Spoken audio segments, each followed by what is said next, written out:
Здравствуйте! Доброе утро! Это День Рады. С вами начинать мы, Рустем Каримулин и Ассоль Мухамедзянова. И вот что нас ждет сегодня в программе.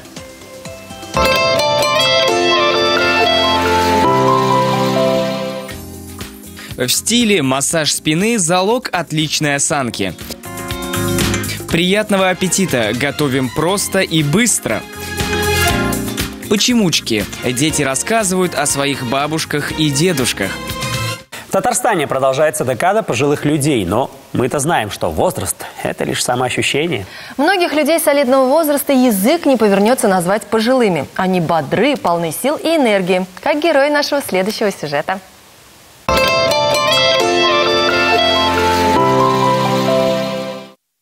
Спорт и физические упражнения – залог здоровья в любом возрасте. Так считают специалисты. А что думают об этом обычные люди? Здоровье – это спорт. Не пить, не курить. Трезвый образ жизни. Рыбалка, охота. А когда хорошее настроение, значит, здоров человек. Здоровье для нас – это наше будущее наших детей, будущее нашей семьи. На спортплощадку выходи и подавай пример другим. Эти ребята занимаются воркаутом, уличными упражнениями. Вероятно, и через 40 лет они будут полны сил и энергии. Как и наш герой Александр Матвеев всю жизнь проработал инженером и всю жизнь занимался спортом. Турник – его друг с юности. На среднестатистического пенсионера, как видим, он вовсе не похож. С 10 лет стал заниматься трамплином и лыжными гонками, двоеборье называется. В ракете играл в футбол до старших юношей, играл в хоккей с мячом до старших юношей. И занимался самбо, катаемся на горных лыжах. И также особенно субботу-воскресенье, делаем пробежки на лыжах до Лебяжьего обратно, от Юдина до Лебяжьего обратно. А летом? А летом футбол, водные лыжи. Любой спорт укрепляет здоровье, если тренироваться с умом. Суперэлементы на турнике пожилым делать не обязательно. А вот утреннюю зарядку и прогулки по лесу никто не отменял. Особенно полезны занятия на свежем воздухе. Например, такие прокруты или упражнения со скамьей. Благо сейчас в каждом парке есть спортплощадки. У меня 3 фактора для здоровья нужны. Значит, закаливание, питание и спорт.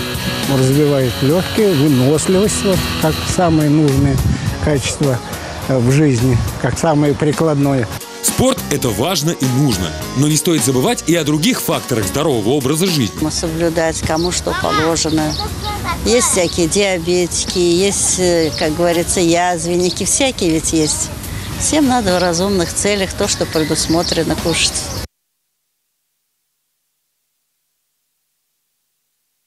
Кстати, Ассоль, я даже знаю, куда отправится герой нашего сюжета в это воскресенье. Наверняка на Казанский полумарафон, где соберутся также все активные люди. Да, в Казанском полумарафоне примут участие 5000 человек, в числе которых профессиональные спортсмены и просто любители. О том, что запланировано на этот день, мы поговорим с исполнительным директором серии спортивных мероприятий «Тиммермен» Ильдаром Давлетшиным. Доброе утро. Доброе утро. Расскажите, пожалуйста, участники какого возраста побегут завтра? И все бегут одновременно? Или же участники как-то делятся по возрасту, по уровню подготовленности? Все вопросы вы начали с самого интересного. Впервые за всю историю всех мероприятий у нас участники будут с 0 лет. То есть так называемый забег ползунков будет. Если его забегом можно назвать, да. От 0 до 2 лет будут специальные маты, где самые юные участники смогут состязаться. Так же, как и герой прошлого сюжета, так же, как и ветераны. Ну а все забеги для удобства участников, разумеется, разделены по времени, для того, чтобы насытить промежутки между забегами еще и концертной программой. Вот это очень интересно, что даже малыши будут принимать участие, то есть уже с самых юных лет вы уже приучаете детей к здоровому образу жизни. К спорту. Вы знаете, как правило, первым делом хотят прийти на мероприятие именно дети. И скорее всего, что у кого есть дети, кто приводит родителей на мероприятие, это вот именно юные участники наших соревнований. Отлично. Вот дети приводят родителей, это классно. А давайте поговорим о том, на какие дистанции будет забег, то есть С учетом того, что есть от 0 до 2, я думаю, там не будет, да, полумарафона? Да, там будет 12 метров забега, если так можно сказать. Заполз. Да? Заполз, да. Я думал сказать, не сказать это слово, да. Затем будет детский забег, он 800 метров, потом будет дистанция 1 километр для всех желающих. И уже начинаются платные регистрации с 3 до 21 километров, между ними 10 еще. Интересно. А есть ли ограничения для участия в марафоне? Будут ли дежурить медики? Как и во всех мероприятиях Российской Федерации по законодательству нашей страны, Родины, все должны предоставить справки о состоянии здоровья, о соответствии участия на эту дистанцию. Ну и, соответственно, все, кто принесли справку, у нас с удовольствием будут участвовать. И в любую погоду пройдет марафон? Да, особенность забегов и людей, которые участвуют, в том, что тренируются люди в любую погоду, так же, как и соревнования. Например, на прошлой неделе команда Тимир-Тим участвовала в московском марафоне практически полным составом под проливным дождем. И это не стало преградой.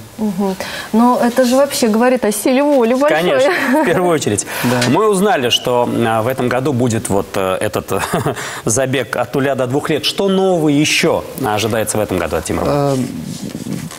Тематика этого полумарафона, так как это еще и закрытие, национальное. То есть колорит татарской культуры, он будет насыщен везде. В том числе и в забеге на 3 километра, где планируется установление рекорда России по забегу в тюбетейках.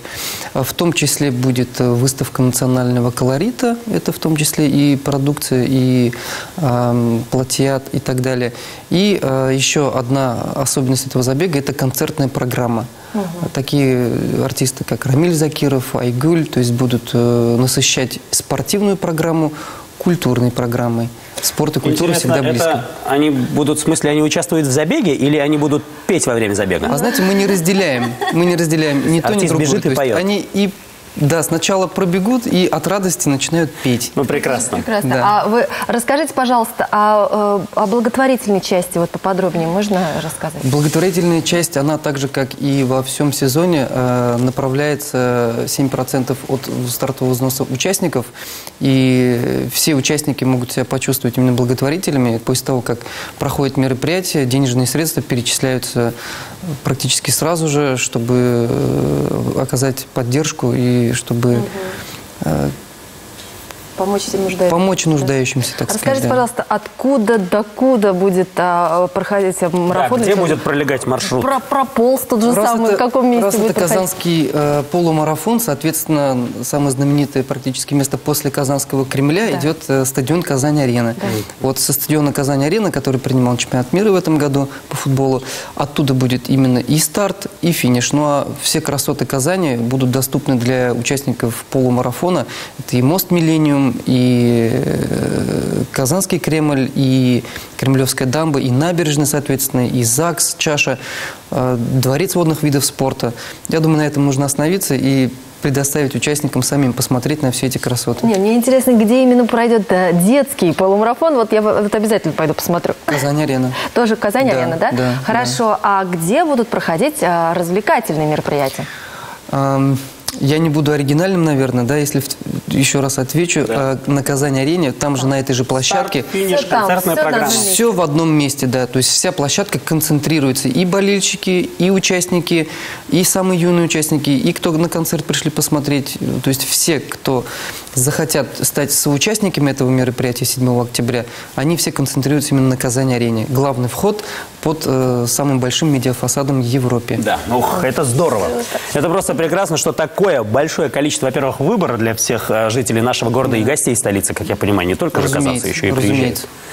Спасибо вам большое за интересную беседу. Всего вам самого замечательного. Приходите к нам еще. Спасибо. Хорошего дня. Хайрлы Кемнер. А сейчас у нас небольшой блок рекламы, после чего вернемся. Самое интересное впереди. Не переключайтесь.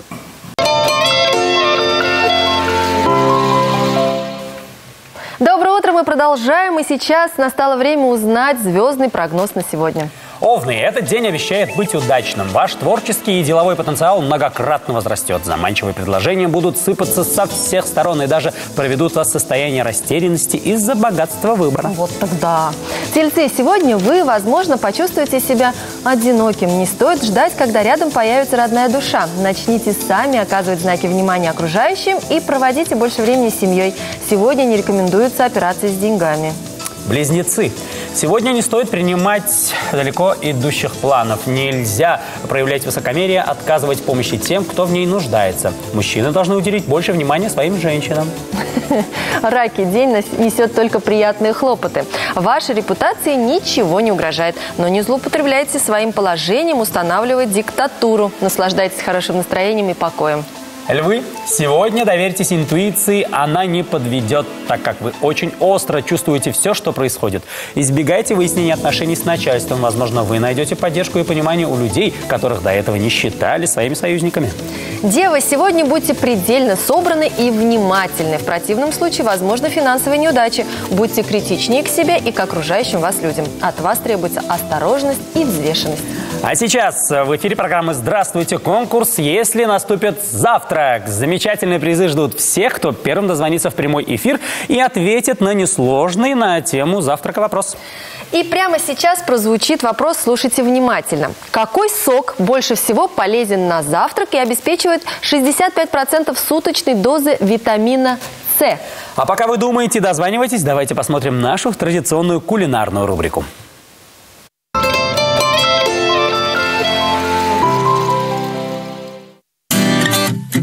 Для приготовления сырной закуски вам понадобится твердый сыр 250 граммов, моцарелла 250 граммов, 8-10 тонких пшеничных лепешек, оливки и зеленый лук по вкусу, томатный соус 450 граммов, вода 3 стакана, 2 столовые ложки оливкового масла, 4 зубчика измельченного чеснока, 15 граммов измельченного репчатого лука, сушеные пряности, орегано, базилик, петрушка по 1 чайной ложке, порошок перца чили по вкусу, половина столовой ложки молотого тмина, соль и перец по вкусу. В большом сотейнике разогрейте масло и обжарьте измельченный чеснок в течение 1 минуты. Добавьте остальные компоненты соуса, кроме воды, и перемешайте.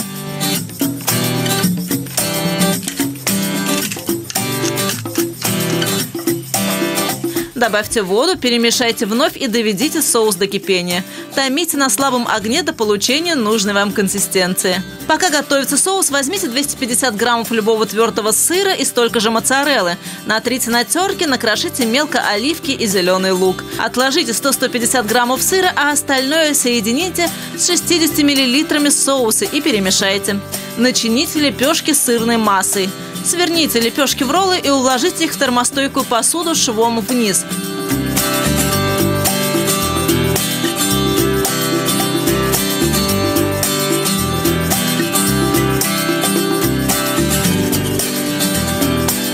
Влейте немного соуса в форму и посыпьте оставшимся сыром.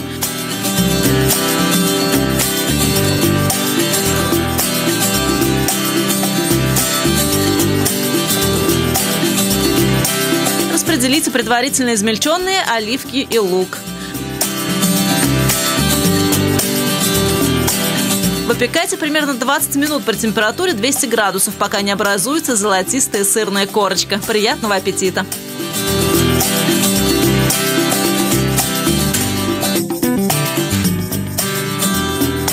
Мне кажется, после такого сытного завтрака обязательно нужно выпить вкусный чай, как и сделает наша телезрительница, до нас дозвонившаяся. И если выиграет вот этот чай, который у нас вот сейчас ждет тут просто на нашем столе своего обладателя или как своего хозяина. Алло, доброе утро. Доброе утро. Здравствуйте, как вас зовут? Меня зовут Лена.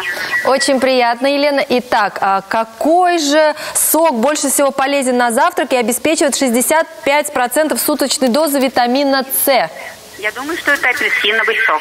Ну, конечно же, это апельсиновый сок. Не зря американцы и европейцы привыкли пить этот сок за завтраком. Он дает заряд энергии на весь день. Да, мы можем сказать, что да, апельсиновый сок, я думаю, вы сможете сделать сами, прямо свежевыжатый. А вот этот чай вы уже по праву точно заберете, и он уже ваш. Он также, я думаю, будет бодрить и заряжать энергию. Да, и уже завтра утром вы сможете завтракать и наслаждаться ароматом вот этого прекрасного чая. Мы вас поздравляем, не кладите трубочку, вам расскажут, как забрать этот замечательный приз. И Кстати говоря, конкурс проходит не только в эфире нашей программы, но и в социальных сетях. До 10 октября размещайте фото или видео на тему «Мой завтрак» или «Мой рецепт завтрака». Делитесь лайфхаками и настроением на своей странице и в социальных сетях Инстаграм и ВКонтакте с обязательным указанием хэштега «Если наступит завтрак». И получите шанс выиграть полезный приз для завтрака. Итоги подведем уже 11 октября. А вот сейчас мы поздравили нашу победительницу. Я думаю, что у нас каждый день будут каждый день до нас дозваниваться наши интеллектуально развитые телезрители, отвечать на наши вопросы, а мы с удовольствием будем делиться такими прекрасными призами. Ну а мы продолжаем. Золотой возраст – время, когда у людей уже накопилось достаточно знаний, мудрости и снисходительности к другим, чтобы можно было просто наслаждаться течением жизни. Счастливые дети, у которых есть бабушки и дедушки, ведь у тех всегда есть время, чтобы баловать любимых внуков, и внуки платят им взаимной любовью. Мы расскажем про бабушек и дедушек. Бабушки и дедушки – это долонейки и долотики. Они помогают малышам нянчиться, с ними гулять. И хотя они немного старенькие, но они любят с нами играть. В дочки-матери, футбол, в прятки. Потому что у мамы и папы никогда нет времени. Получается, что Долотика и Долоника – это заменитель мамы и папы. Бабушки, дедушки нужны, чтобы детям не было страшно, когда темно. Они должны кормить ребенка, покупать игрушки. И за то, что они такие добрые, мы их очень любим. Бабушки – это женщины, которые постарели. Бабушки и дедушки нужны, чтобы мамы рождали хороших детей. И они будут за детьми ухаживать, помогать, выращивать картошку, суп варить, может, что есть. Бабушки и дедушки, они не ходят на работу, они играют с своими сынами. А вот моя бабушка, например, играет у нас в куклы. Это самая лучшая моя бабушка. Бабушкам и дедушкам мы не дочки и не сыночки, а внуки любимые. Они очень добрые и разрешают многое. Например, жвачку жевать. А папа мне не разрешает, потому что из-за нее нужно будет много минералки пить, а из минералки газы выйдут. И еще только мой дедушка может взять меня на рыбалку, потому что ему нужна компания. Бабушки и дедушки – это очень нужные люди. Все дети любят волшебные истории. Казанский кукольный театр – место, где ребенок может не просто побывать в гостях у сказки, но и стать ее полноправным участником. А вот труппа Казанского кукольного театра сама недавно побывала в гостях в Белгороде на международном фестивале театров кукол. И, кстати, получили там премию от детского жюри. Сегодня у нас в гостях режиссер-постановщик театра кукла «Океат» Рафаэль Тагиров и заслуженная артистка Республики Татарстан Сорокина Татьяна. Доброе утро. Доброе утро. Здравствуйте. Привет. Здравствуйте, почтеннейшая публика. Как здорово. Здравствуйте. Расскажите, пожалуйста, как все прошло, чем запомнился фестиваль? Ну, я хочу для начала сказать, что это большая честь, на самом деле, представлять и нашу республику, и наш любимый город, и наш любимый театр. И огромное спасибо и Министерству культуры, что на самом деле отправляют нас вот на такие фестивали, и нашего директора Росутну Рейпарову, которая, не жалея сил, изыскивает возможность, чтобы мы смогли съездить, показать себя и еще, вот, видите, завоевать дипломы. Это вот на самом деле прям детки, да, сидели в жюри. Да. Это вот, и как это прям проходило? все серьезно. Вот даже вот здесь я вам покажу диплом, подписи, печать. Вот, все очень серьезно. Степан, я вижу, там расписался, У них да? здесь председатель жюри. Вот это да, мне кажется, это дорогого стоит. Да, это вот самый дорогой, наверное, диплом, потому что дети – это самый капризный у нас критики еще такие, они серьезные. Если уж вы не смогли угодить, то значит все хорошо. Да, я надеюсь, что да. Детей не обманешь, как говорят. А какие спектакли вы привезли на фестиваль и каких наград они удостоились? Мы возили спектакль «Теремок». по пьесе Самуила Яковлевича Маршака. Да. Такая известная классика, но мы ее немножко по-другому показали, переиграли, по-новому, интересно, музыкально, танцевально. Вот, и так что понравился нас наш спектакль. Я думаю, что дети реагировали очень бурно и активно. Да, у нас некоторые дети даже остались на второй спектакль. Вот так это бы сказали, да. А чем полезно участие в таких фестивалях и что-то новое для себя почерпнули? Вот знаете, как у нас очень хорошо сказал наш директор Росвет Нуровна, она сказала, вы едете туда алмазами, а посмотрите спектакль, научитесь чему-нибудь и получите огранку. Вот это станьте так красиво бриллианты. сказали, вот Вот мы так и ездим, себя показываем и сами смотрим. Это очень важно для актеров, особенно, вот, чтобы ездить, да, смотреть, не только себя показать, но и поучиться чему-то. Это на самом деле очень познавательно и интересно. Я бы хотел пообщаться с еще нашим одним гостем. Как вас зовут? С удовольствием, я жду. Меня вообще зовут Арлекин. И я из спектакля «Приключения Буратино». Да? Ой, вот привет, так я могу Арлекин. Давно мы тебя не видели, очень рада тебя видеть в нашей программе. Ну, как тебе путешествие в Белгород? Очень жалко, да, но меня в путешествие не взяли, но очень-очень много мне рассказала моя хозяйка Татьяна Львовна, да? Она сказала, что там было очень-очень интересно, что было очень-очень много разных спектаклей познавательных. Я обязательно по видео их посмотрю, а потом уже расскажу вам, какой мне больше понравился. Спасибо большое, мы будем обязательно ждать. Я думаю, мы обязательно пригласим тебя еще раз к нам. Еще раз. Ну и, конечно же, давайте расскажем нашим зрителям, какие новинки в этом году ожидают их в театре «Кукол Оке». Ну вот у нас скоро премьера «Принцесса Крапинка». Это в середине октября, уже 20-го, если не ошибаюсь, будет спектакль для детей. Потом у нас, естественно, Новый год ожидаемый. И есть спектакли «Звезда Чулпан». Я точно не помню по-татарски. Это тоже спектакль у нас был «Маша и Медведь». И будет спектакль «Сказка о царе Салтане». Это вот будет моя постановка. Великолепно. Ой, замечательно. Я думаю, что не только дети, но и взрослые с удовольствием насладятся таким прекрасным действием, придут к вам. А мы тоже придем. И вы к нам приходите. Нам всегда с вами приятно общаться. Приглашаем. Спасибо большое и тебе отдельно, Арлекин. Вам успехов в продолжении вашей интересной и очень такой сложной в то же время работы. Всех благ. Спасибо вам большое. Пока-пока!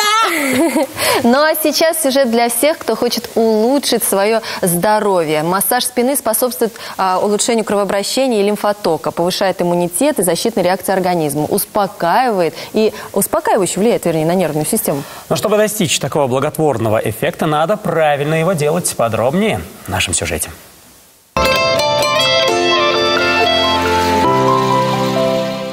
Проблемы со спиной, они присутствуют почти у 98% населения нашей планеты.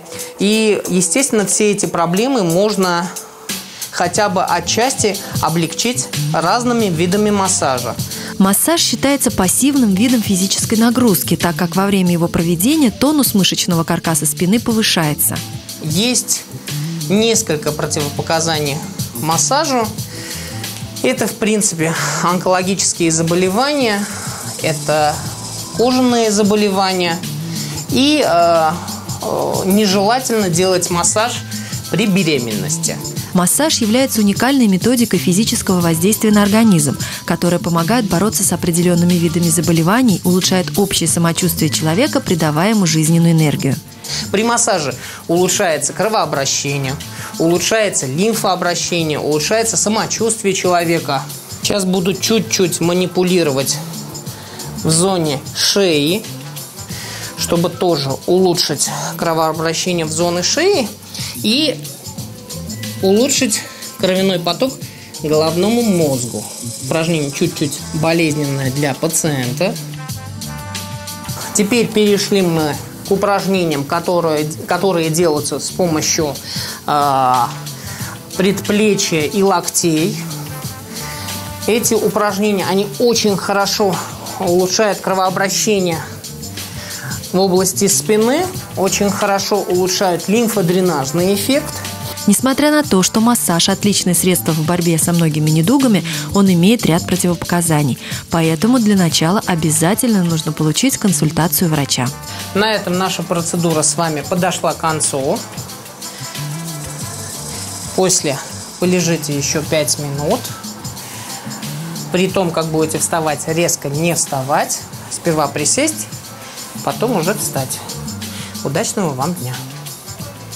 Берегите свое здоровье и, конечно же, перед посещением массажиста не забудьте обратиться к врачу, который вам даст рекомендации. А мы продолжаем. Филармония. О филармонии мы поговорим чуть позже, после небольшой рекламы на ТНВ.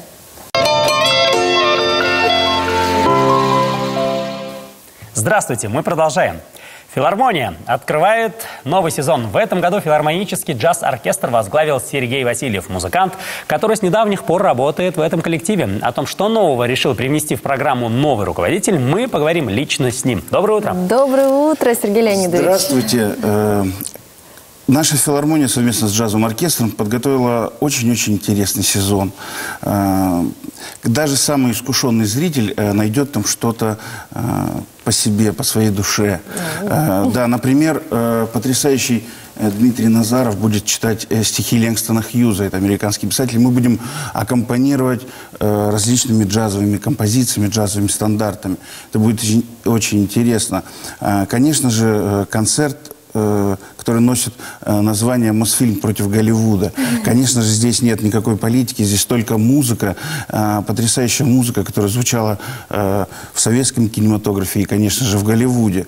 Еще очень много интересных концертов.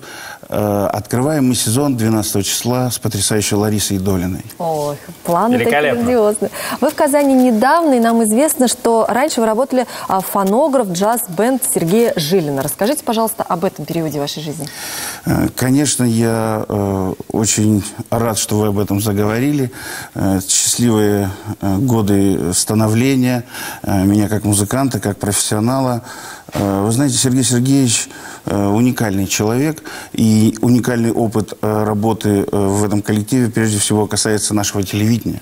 Да. Это телевизионные проекты со стопроцентным живым звуком, живым оркестровым звуком. Это очень интересно, это очень необычно, это очень-очень большой опыт. Поэтому большое спасибо фонографу и небольшой привет из Казани Сергею Сергеевичу. Будем надеяться, что он обязательно получит ваш привет. Да. А как пришла идея переехать в Казань, и почему именно этот город выбрали? И этот коллектив? Вы знаете, дело в том, что сначала меня пригласили просто провести концерт выдающегося итальянского трубача. И вот как только я попал в филармонию, я сразу же понял, что я попал не просто в какое-то учреждение, а пришел как будто кому-то домой. И я поразился, насколько внутри филармонии взаимодействуют разные отделы, насколько выстроено вот это течение творческое. И, конечно же, после общения непосредственно с директором Кадымом Назырычем, я понял, что здесь, в этом доме, мне рады, и будут всячески помогать. И, в общем, а для творческого человека самое главное, чтобы ему помогали, и ему доверяли. Атмосфера. Безусловно. И вы знаете, выбор практически был совершен молниеносно. А что нового вы планируете привнести в жизнь оркестра? Вы знаете, сейчас бы не хотелось бы использовать или там музыкальные всякие термины. Самое главное, что я хочу вам сказать, что мы будем стараться искренне нести музыку, искренне разговаривать со зрителем и будем уделять большое внимание мнению зрительного зала. Вот прекрасно. Ну что ж, мы пожелаем, конечно, и вам, и оркестру творческих успехов, аншлагов. И я думаю, что наши телезрители уже вот буквально на днях насладятся чарующими звуками оркестра. И приходите к нам еще. И мы знаем, что вы музыкант, саксофонист. И вот в следующий раз приглашаем вас уже как музыканта. Обязательно. Спасибо большое и хорошего вам дня. Спасибо взаимно.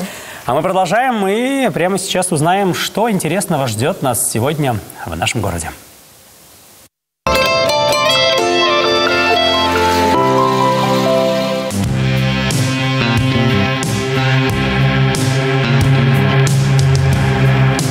самых ярких и харизматичных участников шоу «Голос» Антон Беляев выступит сегодня в Казани со своим коллективом. Их стильная, качественная англоязычная музыка завоевала сердца многих поклонников. Сегодня у нас есть возможность услышать их композиции в живом исполнении. В творческой лаборатории «Театр Вентилятор» пройдут бесплатные пробные занятия по вокалу, гитаре и барабанам. За время пробных уроков вы узнаете свой певческий диапазон, избавитесь от страха выступать перед публикой, усвоите основные виды гитарных переборов, разовьете чувство ритма и координацию, необходимую для игры на ударных. В Казани проходит выставка живописи академика Российской академии художеств, заслуженного художника России Нателлы Таидзе. Она из династии художников и скульпторов. Ее дед был учеником Репина. Такая родословная дает большие преимущества и накладывает огромную ответственность. Свои монументальные пейзажи Нателла Таидзе пишет исключительно с натуры, выезжая на пленэр в любую погоду. Это позволяет уловить сиюминутность момента и наполнить картины неповторимой атмосферой.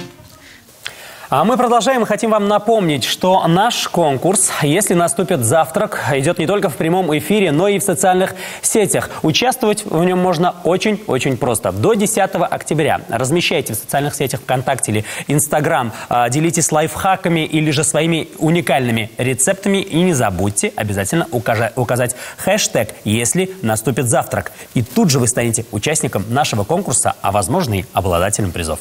И итоги мы подведем 11 октября. Но мы сейчас продолжаем. Если вы будете следовать рекомендациям из нашего следующего сюжета, то сохраните здоровые пышные волосы в любом возрасте.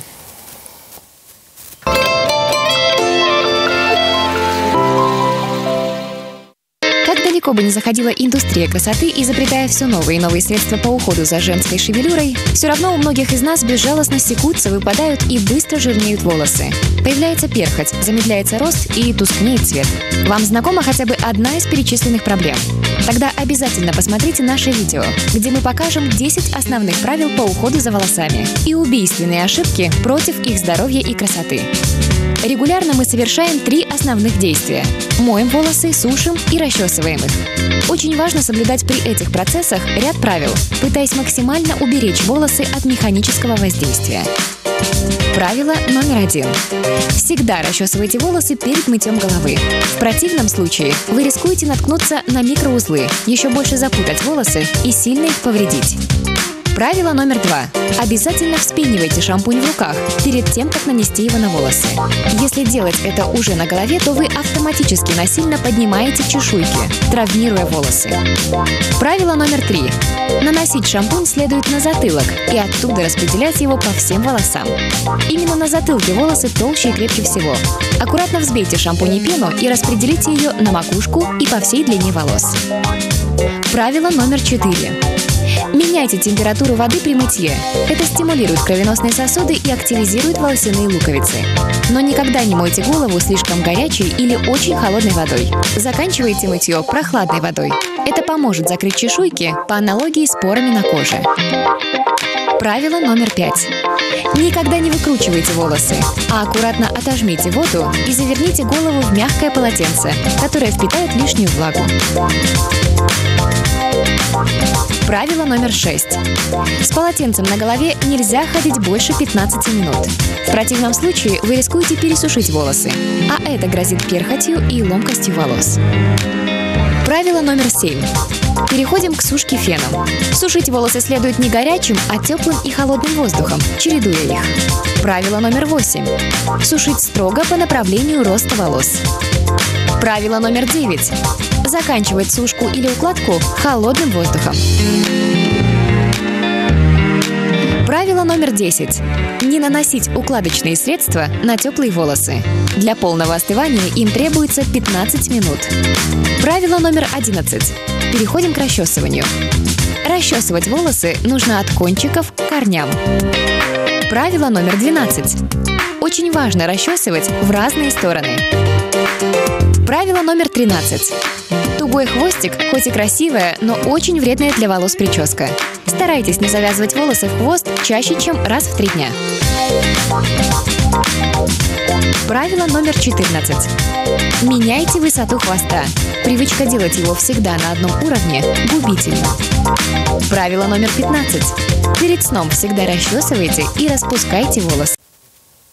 Что ни говори, красивые волосы – это визитная карточка каждой девушки. Жалко, там нет номера телефона.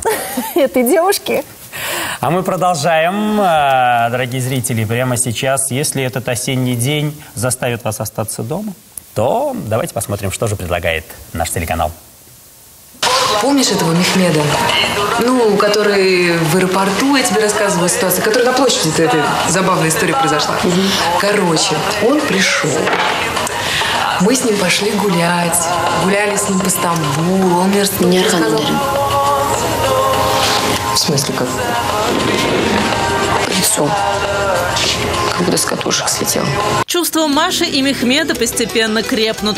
Но внезапно в Стамбул прилетает Андрей, муж Машиной сестры, за роман с которым от нее отвернулась вся семья. Маша в растерянности. Мехмеду она представляет Андрея как родного брата. А в это время Архан, испугавшийся, что семья узнает о его отношениях с русской девушкой, представляет Ксюшу как свою работницу. Ясмин, смотрите в 9:00 на ТНВ. Но не могу я сидеть просто так. Надо же идти куда-то, в милицию, еще куда. К следователю тебя и так вызовут. Ты говорила Алешу, можно эвакуировать? Надо это сделать. Катя пытается собраться с мыслями, чтобы понять, как спасти маму. Павел рассказывает Кате об аресте своих родителей и уговаривает уехать из города. Однако Катя не хочет оставлять Анну Сергеевну в беде. Нина просит Севу уговорить родителей помочь Катиной маме, но те не хотят рисковать. Катя, смотрите в полдень на ТНВ.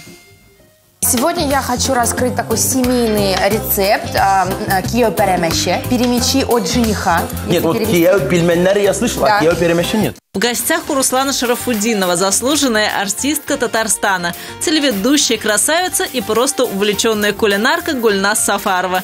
Поделится секретами блюд, которые способны покорить сердце любого жениха. Секреты татарской кухни смотрите в 14:00 на ТНВ. Вот что вы увидите сегодня на нашем канале, а в нашей программе время узнать продолжение гороскопа. Сегодня весам не стоит строить долгосрочные планы и давать обещания. День неблагоприятный. Заключение браков и сделки для сделок. Контролируйте свои эмоции, следите за тем, чтобы никого не оскорбить. Проявите мудрость и выдержку. Вот. Я постараюсь обязательно. Скорпионы, вам предстоит принятие очень важных решений. Причем придется решать множество вопросов одновременно.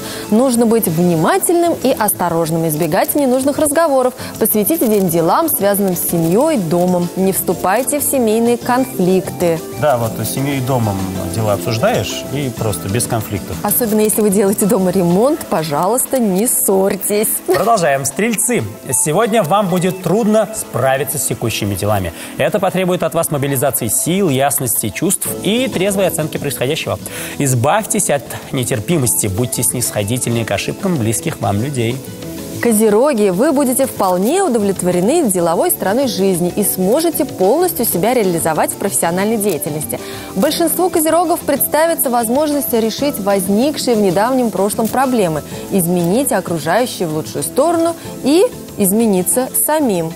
Говорят, хочешь изменить мир, меняйся сам, начни с себя. Начинаешь? Вот прямо сейчас. Только дочитаю. Водолей. Для вас наступает хороший период. Он станет плодотворным во всех сферах жизни. Можете начать ремонт в доме, делать перестановки, приобретать недвижимость, заключать сделки.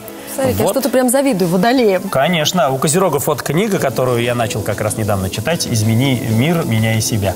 И делай ремонт дома. Да. Хорошо. Рыбы. Вероятно, встречи с давними друзьями или родственниками. Эмоциональная жизнь может быть нестабильной. Возможно, вы будете несправедливы по отношению к членам семьи. Я очень интересно всегда отношусь к рыбам. Потому что это очень такой... Интересно? Да. Я имею в виду, что рыбы, во-первых, их два всегда вот в обозначении их знака. Две рыбы. И всегда, я знаю, что это же хладнокровные. да, создания такие. И вот сами носители знака этого зодиака такие же. Спокойные, тихие, молчаливые. И ты знаешь, и я думаю, рыбам абсолютно все равно, какая погода за окном. Им всегда комфортно, да? Конечно. Вот о погоде мы сейчас и поговорим. Синоптики обещают сегодня облачную погоду. Временами будут идти дожди. Да, вот такой пасмурный циклон управляет погодными процессами на территории нашей республики. Температура воздуха всего около 12 градусов тепла. К вечеру температуры понизится до 6 градусов выше 0. Ветер южный, умеренный, при дожде порывистый. Атмосферное давление в пределах нормы, влажность воздуха высокая, 86%. В первой половине дня ожидается магнитная буря. Пожалуйста, берегите свое здоровье и, конечно же, одевайтесь теплее, выходя на улицу. Ну, это все. Это все, что мы успели рассказать вам сегодня. Наша программа завершается, а вот что вы увидите завтра.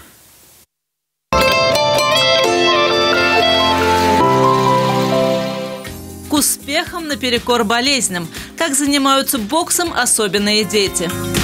Ответственность за семью. Как взыскивают алименты с неплательщиков. Очередной рецепт в кулинарную копилку. Готовим быстро и вкусно.